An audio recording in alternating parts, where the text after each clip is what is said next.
Hey, everybody. Oh, wait, you started it last. Well, whatever. It's Dan Harmon. We're doing commentary. It's a special commentary scene or episode. I'm Justin Roiland. Are you? And we're with. I'm Russell Brand. I'm here. This is the second take of doing this. In the first one, the creators of the show didn't notice that there was no audio.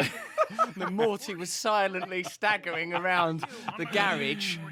We are so numb to our own content that we didn't even care. There was no audio. Yeah. I was hoping that possibly these visual signifiers for you accompanied by the dialogue. You just hear it automatically in your minds because it is your consciousness from which this world is emitted, no?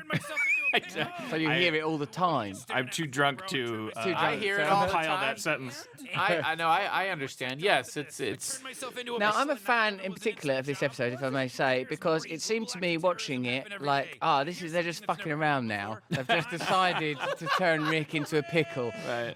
They're taking it to an extreme end of challenging yourselves as writers, the same way Rick is subsequently challenged in the episode. That's what it seemed like to me. Russell, I think you're going to be very good at commentary. You think I am? Yes. Because I'm looking for motifs. If you need my help, ask for it. Otherwise, continue. Yeah. Yes. Agreed. Well, I'd like to say that this opening sequence reminds me of a lot of Turner properties I've watched in the past. And I've really got a lot of stuff I want to get off my chest about those guys at Turner.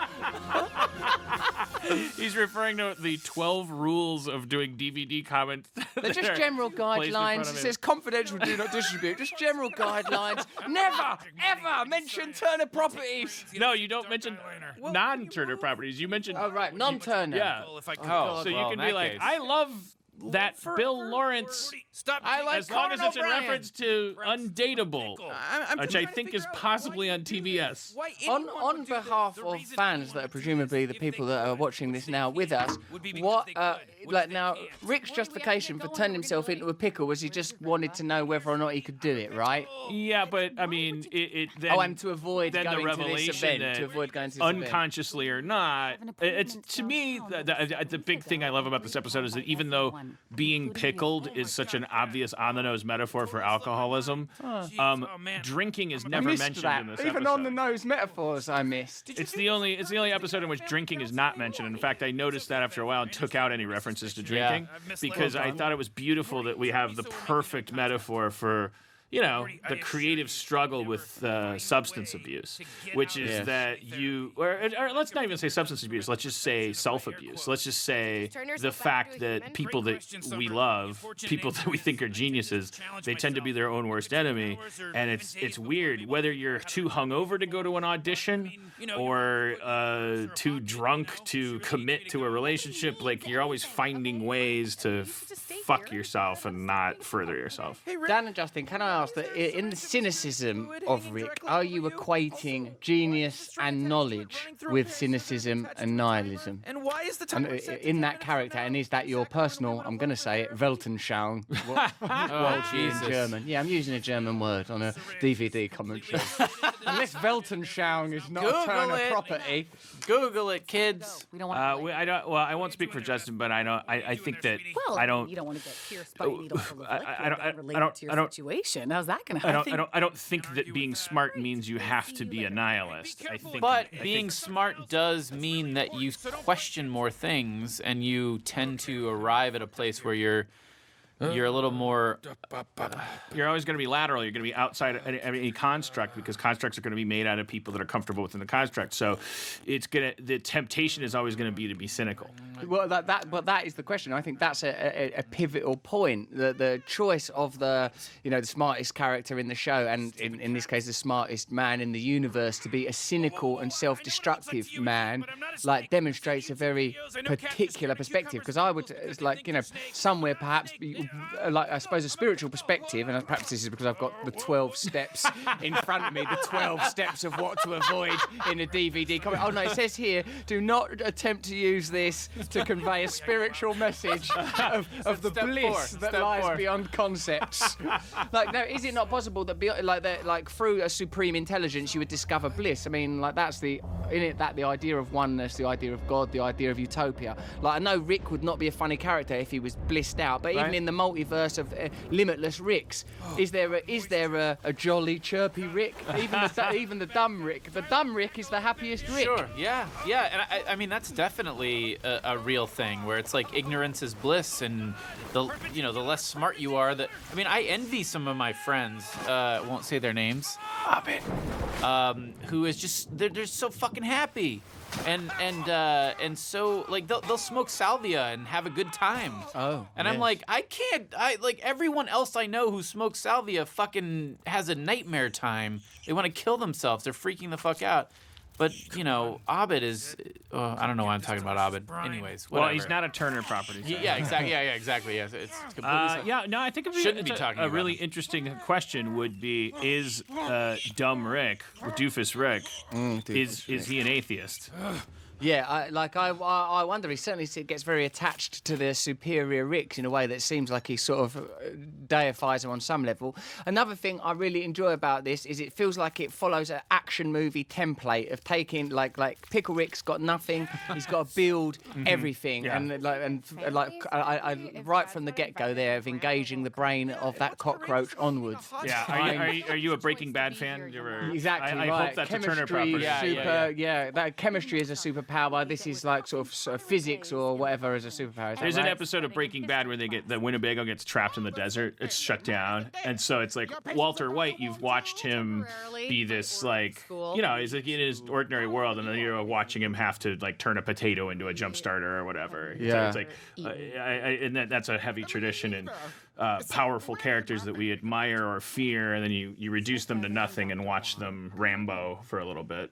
I like that. Yeah. I suppose that is a literal heroic trope. With nothing, he can overcome the odds. And I suppose and in your B story, here they are, like they're having a very sort of therapeutic, wishy-washy chat about emotions. Although I remember the therapist being a very sort of strong character that was making insightful comments. You're not cynical about the role of the therapist. The therapist's not an idiot. No, Harmon always says, let's write up to so-and-so character.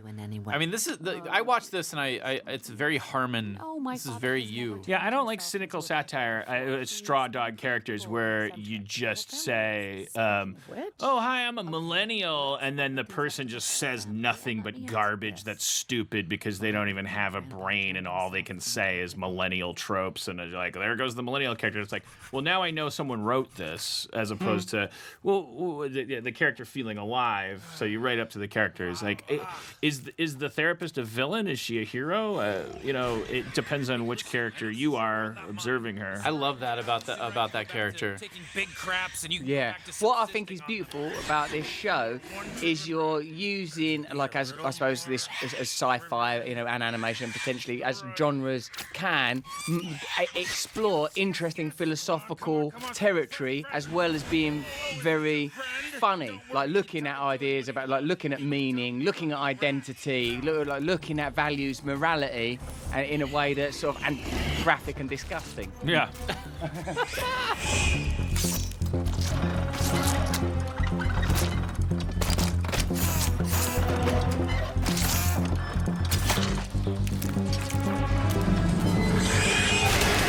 Oh, yeah!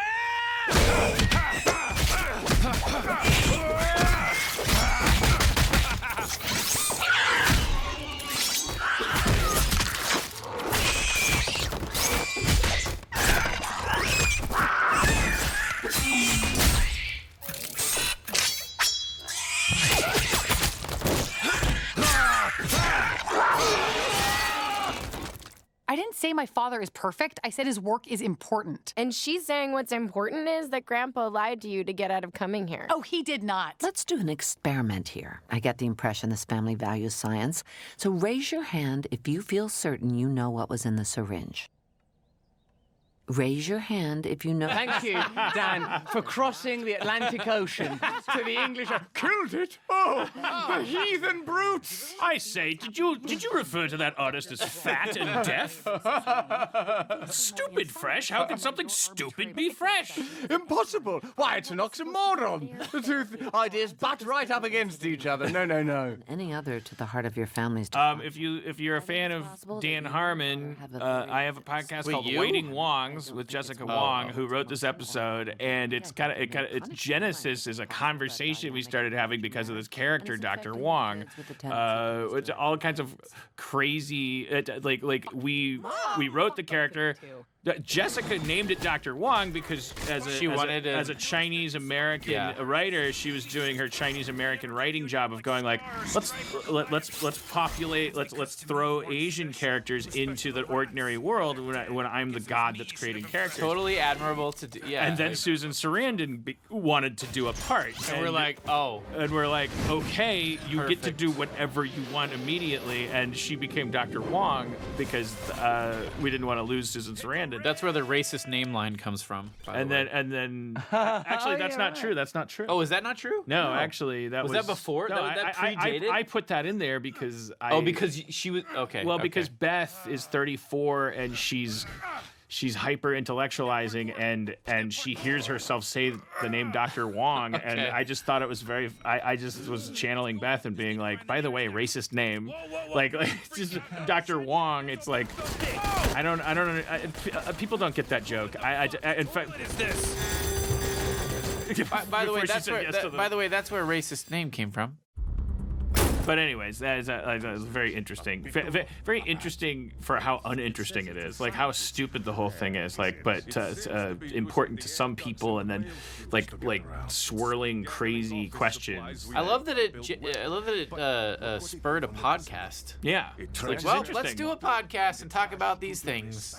How deliberate is it that the one storyline is like demonstrating Rick's potency and efficacy and genius, while the other storyline bemoans him for not being able to function in normalcy? How deliberate is that? As deliberate as a knife stabbing you in the face. Stabbing. Well, that sounds like an awful crime. It's a very intimate way what to are the circumstances? hurt someone. By a It's a murderer. very intimate way to hurt somebody. Yeah, no, that was very much the idea. That's the point. That's the function. Yeah. And In again, fact- it's another comment on what sort of like the price of excellence is that you sacrifice normalcy or domesticity. It's because Rick has created this whole situation. He dwelled in a sewer. He turned himself into nothing and put himself at the mercy of the universe. Complained about it.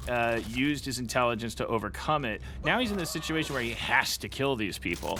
He's gonna come home like my dad did and like I do every day, going, I'm such a fucking genius, and I can't believe the shit I have to put up with, and how dare any of my intimate connections ever imply that they need anything from me because I'm out there slaying dragons. Yeah, but Dad, you made those dragons up. You created them, and then you mutilated them. But it's amazing. That's cool. That was good. I liked him shooting everyone through the head like that. That was enjoyable. We had to do a little TLC to that stuff because of S&P. You hear me, Turner? Rule number 7. Also because I love my dad. My sandwich! He's What? He's a monster. Oh my God. Peter Serafinowicz is the voice of. Oh, is it? This is better than him. Yeah. He's a fucking badass. Now, of course, we know about the rivalry between you two. Yes, yes. What now- is? Are you? I don't. I'd like to take this opportunity to revoice this character. Hey, you get up out of that chair! Oh See, my God. Peter, he's limited. A lot of people think all British people are the same. The truth Absolutely. is, Russell is from Wiltshire.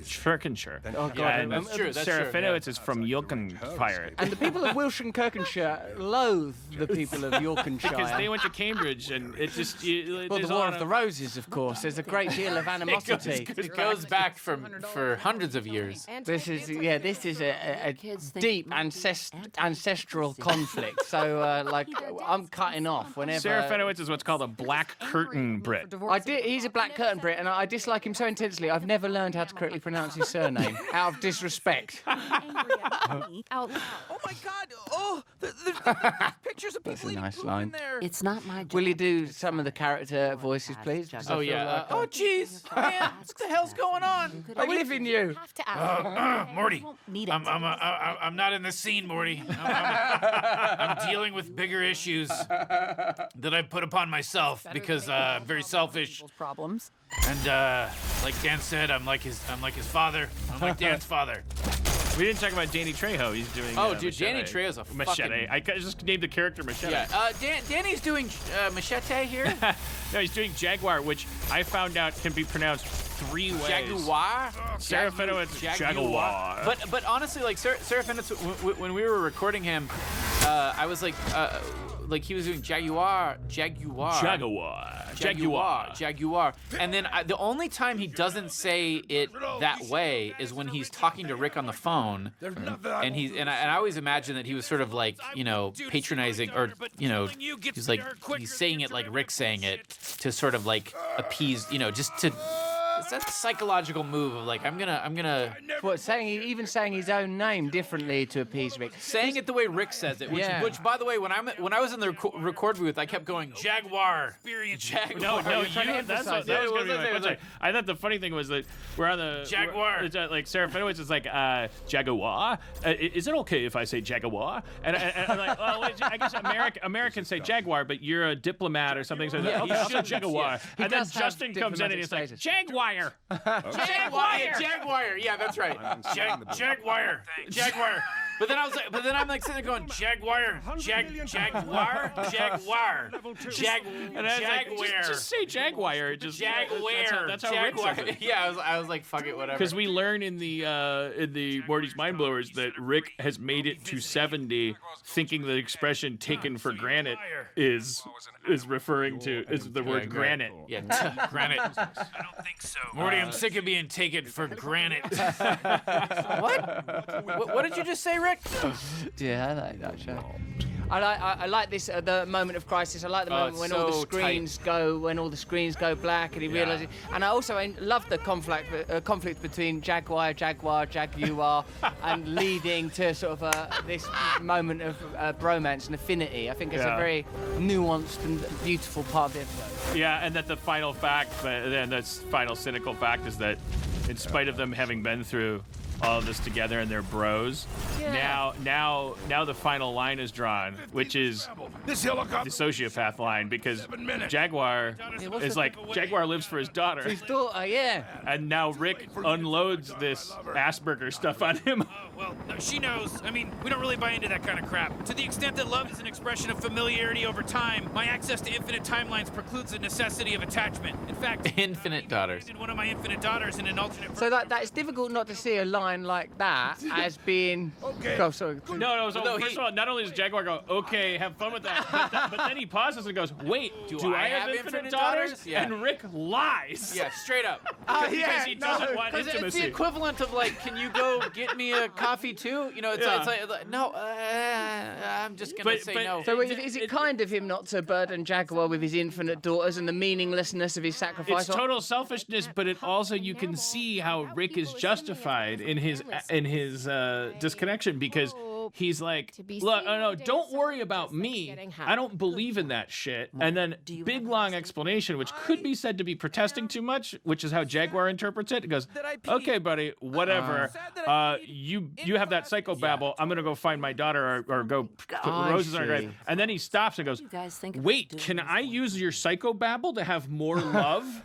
More completion? And Rick's like, nope. Yeah, actually. And as if to the camera is going like, see? That's why you don't have it. That's why you shouldn't have it. Yeah. I see. Because you'll spend the rest of your life shoveling humanity's driveway. So we're not. It's not like we don't necessarily agree with Rick's perspective. So when Rick says there's no necessity for love, infinite, blah blah blah, there's no point in attachment. We can laugh at that. We can choose to say that no, that Rick don't even believe that. That's just part of his apparatus. We can, if we wanna. And or if he does believe that, and what a dummy for believing that. Like Archie Bunker. Sometimes Archie Bunker's right, sometimes he's wrong, sometimes Meathead's right, sometimes he's wrong. But someone pointed out to me, Meathead's always right about Archie, Archie's always right about Meathead. I felt that like such a simplistic paradigm would be challenged by escalating the stakes, simply because you're now talking about existentialism and universal ideas. You can still apply that system. Like, it don't mean just because we're talking about the nature of love, the nature of being,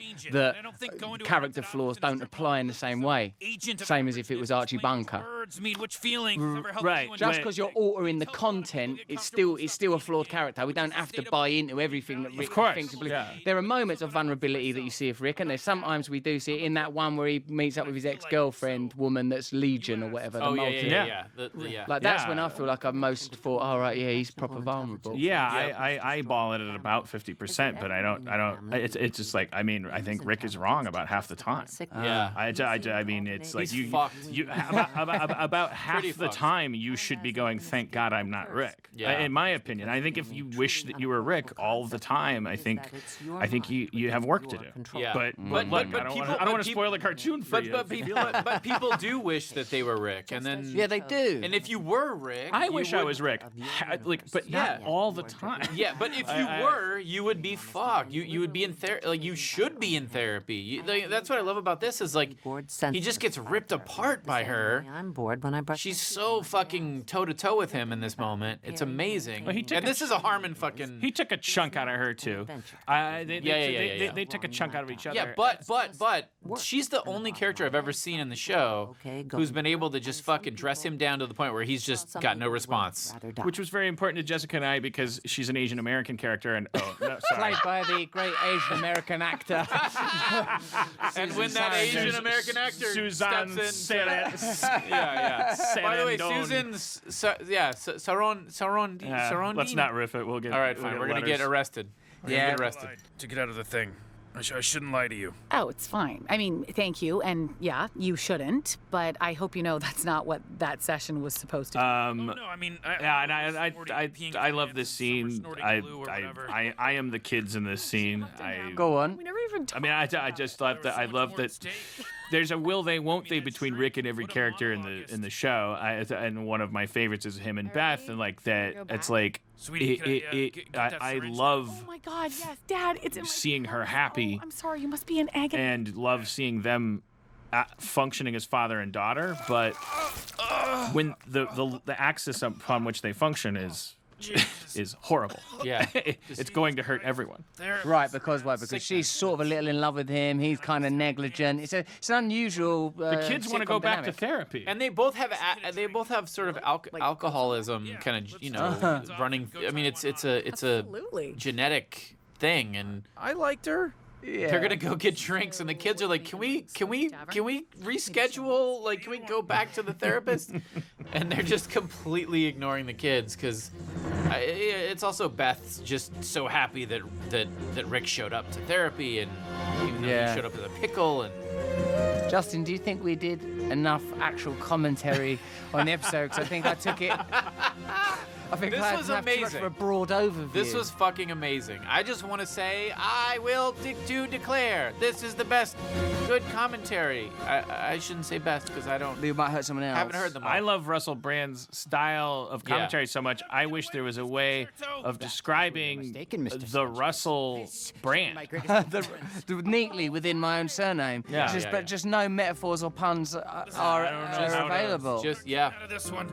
Can I just for my own peace of mind, we've avoid references and implication to any kind of plagiarism. That's good, because that would leave your legal department open to problems. Avoid references to trespassing or entering property without permission. The show was premised on that. We drew this on broke Jim in as a Morrison's pickle. grave in France. Yeah, we were. Yeah, that is Sorry. true. Sorry. Oh shit. Père That's it. Lachaise. It's done. We're good. We love you. Goodbye. Turner.